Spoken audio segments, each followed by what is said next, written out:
Michael, thank you for joining us. Let me ask you right up top, what do you think about that poll we're running? Should the COVID vaccine be mandatory?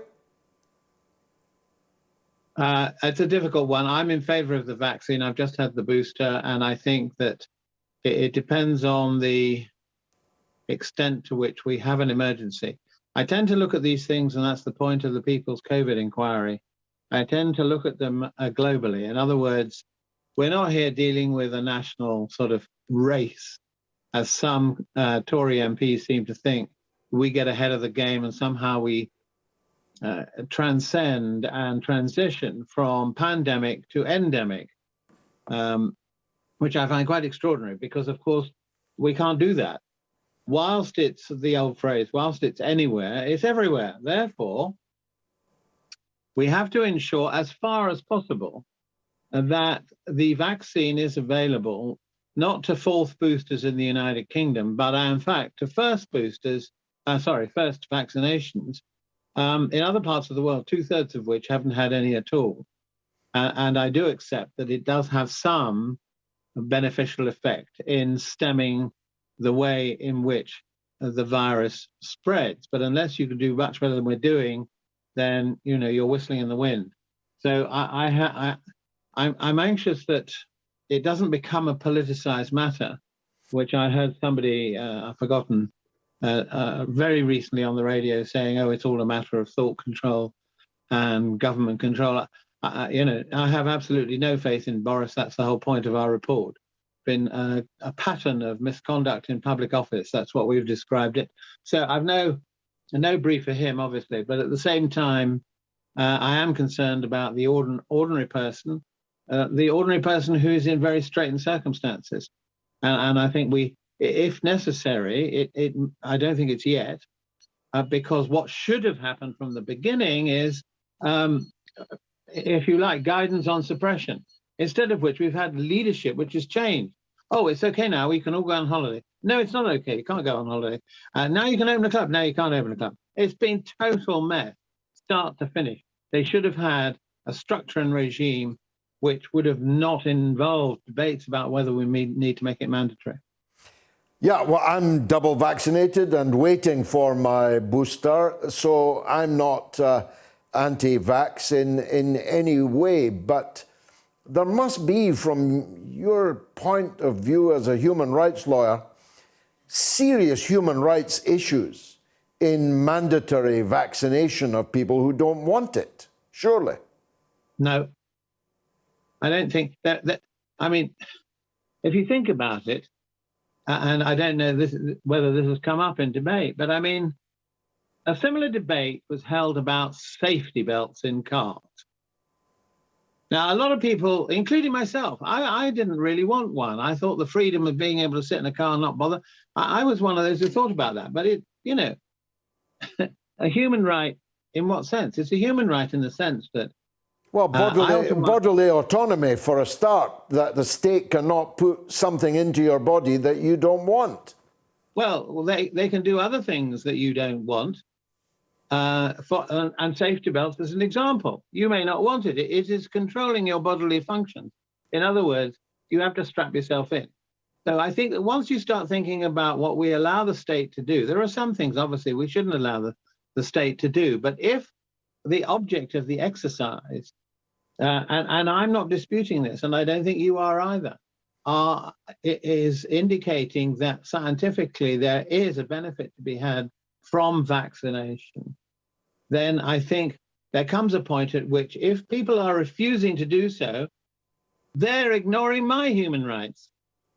I mean, if I want to put it solidly, in other words, it isn't, I don't think it is a matter of, again, it's dressing this up in a sort of human rights debate.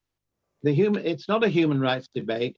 It's a health and welfare debate. It's about a survival of the planet and the exploitation of the planet. These are the debates that I prefer to have, because the situation we're now in is being produced by a zoonotic position whereby we're exploiting the planet, we're exploiting animals, we're running the risk of virus transferring. This was predicted in 2006 by the Institute of Science. They predicted we're going to have something like this. They did tests in 2016 to discover that, in fact, the nation was not prepared. But did they do anything? They did nothing. And then we end up, as it were, having debates about human rights and putting a virus in, when a vaccine in, when in fact, had it been handled differently from the beginning, there wouldn't have been a need to go to these extremities. It's because it's been handled really badly, especially by the British government. Indeed so. Tell us about this People's Inquiry. Who founded it, who constituted it, and what were their main findings? Okay, three things really. One, it's called a People's COVID Inquiry. People may say, what's a People's Inquiry? Well, a People's Inquiry, there have been plenty of them over the last 50 years or more. Bertrand Russell was one of the first to coin the phrase of a citizen's inquiry of conscience. It's where a government, national or international, doesn't perform its obligations.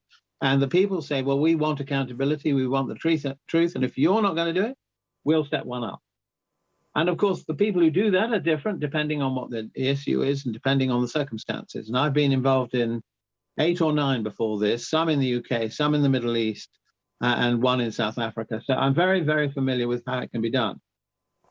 In this case, it was a campaign called Keep Our National Health Public, KONP, because they had seen very clearly that what was happening even before COVID was the dissembling of the NHS, starving it of funds, because, of course, there is a huge vested interest in the private sector.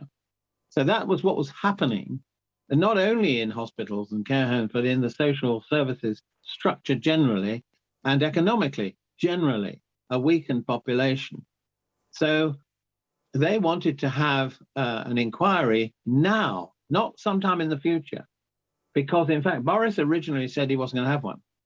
Then he said in July last year, all right, I'll have one. But he wouldn't say when. He did nothing, absolutely nothing, because he wasn't really wanting one. Then this year, the bereaved said, well, wait a minute, you said you were going to have one. When are you going to have it? Oh, it's not time now to have one. It's going to interrupt with my government if I'm doing any governing. And so that obviously angered everybody who said, well, you made a promise. And once a few notable figures like the Archbishop of Canterbury weighed in as well behind the bereaved, Boris shifted again, as he does regularly, almost every day now. He said, all right, yes, I'm going to have one. And I'm going to launch it. Very careful to listen to his words. I'm going to launch it next year in the spring. What's happened? Nothing. Nothing at all. And so the campaign were completely right to say, if we wait for Boris, it either won't happen or it'll happen when it's no longer relevant. So we launch an inquiry. I'm the chair of a panel of 3 others, all of them very well respected and established members of the medical fraternity. And the object of the exercise is, we had to do it online. We couldn't do it together for reasons that are obvious. We had a string of witnesses, some the bereaved, some experts, people that are very well known. Independent Sage, for example, were well represented in amongst many others, experts from South Africa, from New Zealand, wherever. So that we had over 50 witnesses gave evidence, and they had to make statements first. We had another barrister who was counsel to the inquiry, and it was all been recorded. It's all been transcribed, and now a full report this last week in a press conference that was held in central London. We've issued the report. So we get to the final stage of the findings. Well, the main finding is misconduct in public office. That has 2 meanings. The vernacular, namely the way in which it's been handled generally by government, not just this one, but the ones before, by primarily just not actually listening to those who had predicted exactly what has happened. And in 2016, although they kept it very quiet and they didn't want it to come out, they had an exercise called Alice, in which they tested the possibility of a coronavirus, which is the root of MERS, the Middle Eastern Respiratory Syndrome. So they knew all about it. They knew it would be a rapid transmission. They knew that they would have to have PPE, they would have to have hospital beds, they'd have to have trained staff. Did they do any of it? They did nothing. misconduct in public office as a legal concept then comes into play, because where there is, and I use this phrase, an abuse of the public's trust, and I think that's exactly what's happened here, and that's only the beginning, because that's before COVID actually hits our shores. And then there comes a second stage whereby it's on its way. And what does Boris do? Well, he doesn't bother to even turn up to Cobra meetings. To begin with, it's, oh, well, ignore that. You know, I'm going to shake hands with everybody, just as he's doing now, sort of blows hot and cold the whole time. So in the early stages, we had 2 months before lockdown, in fact, to get it together, and we didn't. So they didn't use the NHS. They went out to private tender. Well, they didn't even do that. They went to their, friends and neighbours. Cronyism. I'm not the only one saying it. The National Audit Office has said it as well. And so it meant that from start to finish right now, we have a similar problem. The only reason he's off the hook a bit is because the NHS stepped in and have been distributing the vaccine. And they could have done that with test and trace, which was a complete dismal failure. You need to have a proper test and trace. And that was another finding, that they didn't do that. They wasted billions of pounds. Tens of billions. Tens of billions. It may be the most expensive blunder, or worse than a blunder, in British governmental history. We've only got a minute or so left. Let me ask you this, though. I'm bound to do it. Do you think Labour would have handled the pandemic better? No.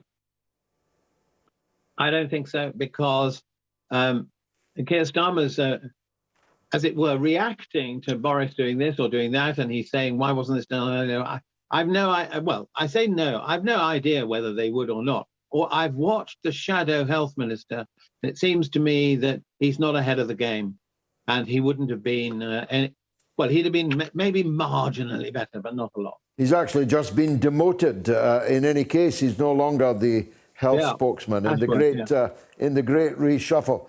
Michael Mansfield, QC, and chair of the People's COVID Inquiry, thank you very much indeed for joining us. And I wish as many people as possible read your report and react to it. Thank you. We'll put the details up on the screen.